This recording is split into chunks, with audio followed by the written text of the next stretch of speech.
गर्मियों का मौसम आ रहा है, हर शख्स गर्मी से तंग होता है, गर्मी की शिकायत करता है। किसी की मसाने में गर्मी, किसी की जिगर में गर्मी, किसी के मैदे में गर्मी। बाहर की गर्मी 40 होगी लेकिन आपके अंदर ठंडक होगी, ऐसी दवाई है, ऐसा नुस्खा है, आसान नुस्खा। हर शख्स इसको बना सकता है, इस्तेमाल कर सकता है, इसके कोई साइड इफ़ेक्ट नहीं।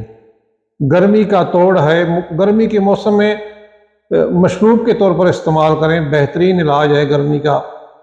ख़ुसूसन अरब इमारात में, सऊदीया में जो गर्म इलाके हैं, गर्मियों के मौसम में इसको इस्तेमाल में लाएं, बेहतरीन गर्मी का तोड़ है। इसमें गोंद कतीरा 50 ग्राम, तुख्म मलंगा जिसको तुख्म बालंगू भी कहते हैं ये 50 ग्राम, छिलका इसबगोल 50 ग्राम, तुख्म रेहान 50 ग्राम।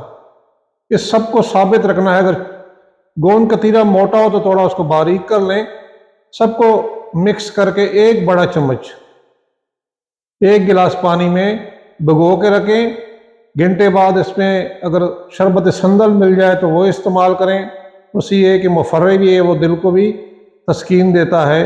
अगर संदल ना मिले तो इसमें शहद मिला सकते हैं, चीनी मिला सकते हैं, शक्कर मिला सकते हैं। 1 गिलास दिन में इस्तेमाल करें, शाम को या सुबह। ये गर्मी के लिए बेहतरीन इलाज है। अगर किसी का मसला ज़्यादा हो तो दिन में 2 टाइम भी इस्तेमाल कर सकते हैं। शुगर के मरीज़ मीठे के बगैर इस्तेमाल करें।